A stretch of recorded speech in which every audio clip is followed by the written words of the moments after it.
Y'all, we're here at Front Row Card Show, and we're gonna go ahead and visit our friends all the way in the back, the Paradise Card Breaks. And we're gonna go ahead and see what some of my cards are worth. I brought some goods. I got some fresh 10 Otanis. We're gonna go ahead and check with our boy Mike and see what they're valued at. All right, come on.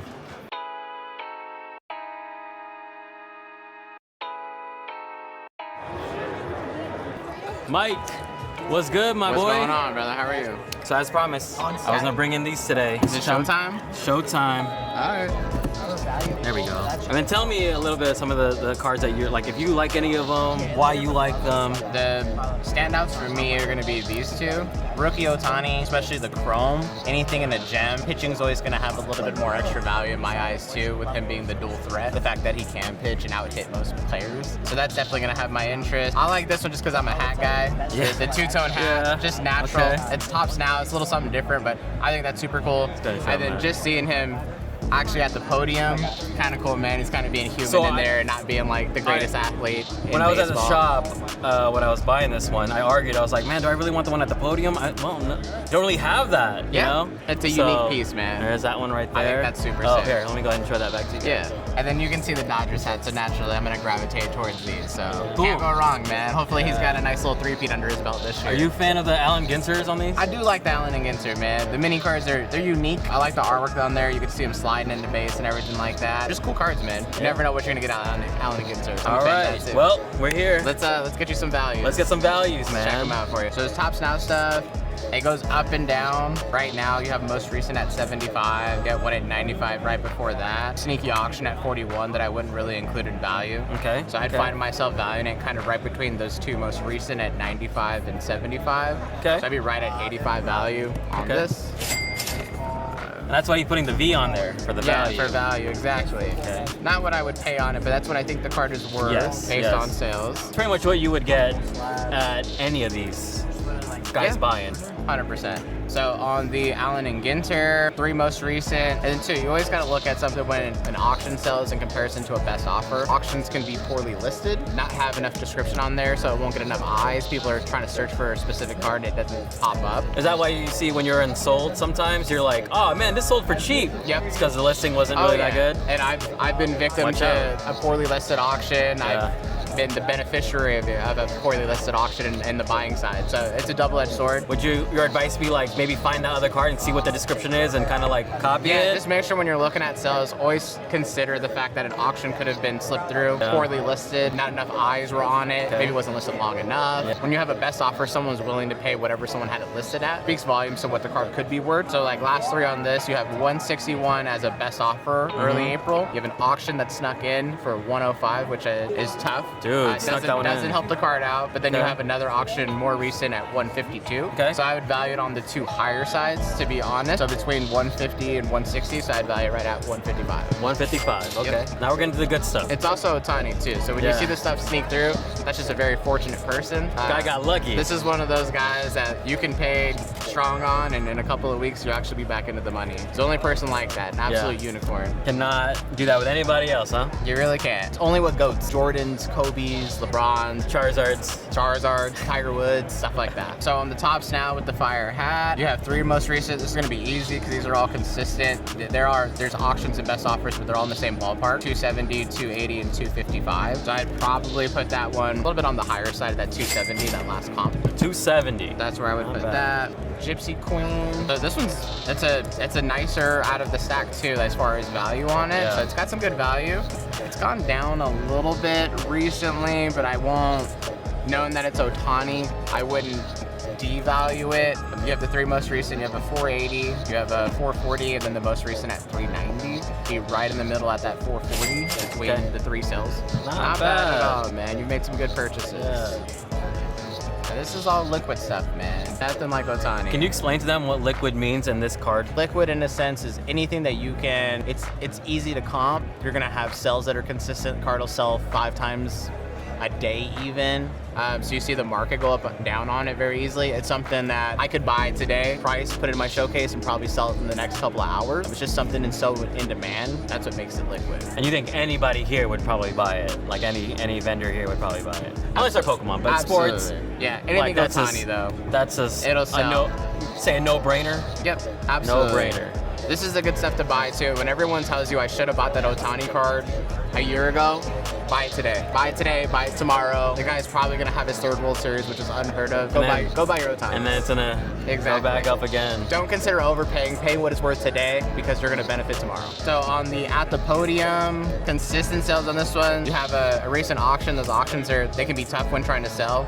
At 320, one at 444, and then one at 511. So this one kind of bounces up and down. Okay. So when you run into something like that, I would continue to look at through some sales, right? So you have dig deeper. A little bit sooner, 370, 426, 450, 400, 425, 425. So I'd say the card's consistently selling in that 420 mark. Okay. So that's where I would value this one out. Even with that recent sell at 320, wouldn't want to be discouraged, but I also too wouldn't want to devalue the card and try to pay on that comp. Okay. That's something to think about when you're selling your cards. If you have a sell like that, you gotta make sure you explain why you think the card's worth more than that last sale, or hold on to it until you get some better comps that move in your direction. All right, so that's what he's valuing this at. Now to the favorite, the main events. Yes. This is the co-main event. Yep. This is an iconic card of his. That pitching stance from Topps, license, Pro Uni. It's one of his most desirable just images. This is something like this. This is as liquid as it gets with rookie Otanis that aren't like autographs or low numbered stuff. Looks like the same exact card, but it's really different. And we'll go into it a little bit shortly.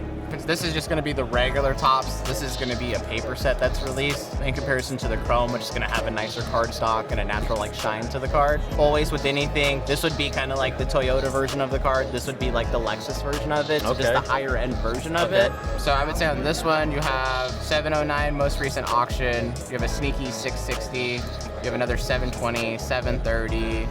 699, 680. So I would say this one's pretty consistent right at about 7. So I would value that one at 700.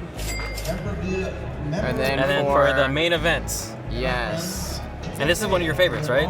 Absolutely. A gorgeous card. That's a card that I should be listening to my own advice, where you say you buy your first Otani, should have bought that one. I should be buying this for myself. Yeah. But we're happy to have this at the shop. This one's pretty consistent. 1099, 1059, 1025, 1050, 1050, 1030. So I would value this right at that 1050. Pretty consistent on that. And it's something any collector would be happy to have in their collection.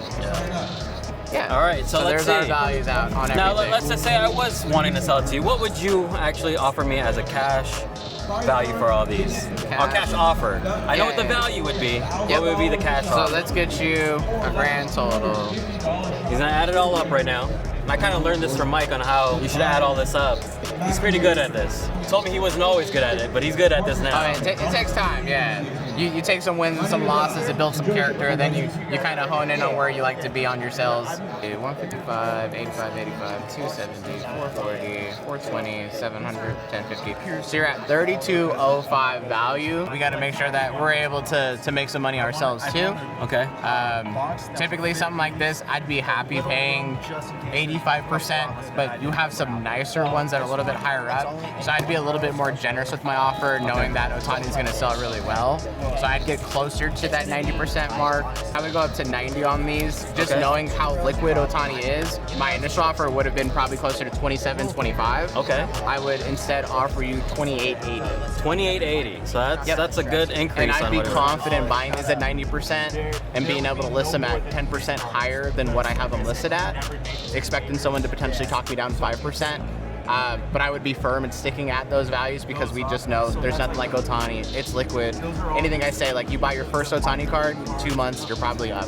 What's the importance of getting it graded at? So getting it graded can impact the value of the card. Also keep it in pristine condition for you so that we don't ever have to worry about the card ever being damaged. We'll look at the Otani Chrome PSA 10 over here, and I will let you know what this does raw in comparison. So you can see the significance of getting it graded in comparison to have it in a 10. So this card raw, which is going to be difficult to find because the secret's out. They know to grade their Otanis. Grade your Otanis. Let me try to find a raw sell. So even if you have something that you pulled, Yep. and it's not worth anything, it's like $1.99 on eBay raw, Yep. you still get it graded. Yep. Get it graded. Yeah, absolutely. So the last raw sell on this was $635. So you get it graded, it now goes up $400 in value essentially. $635.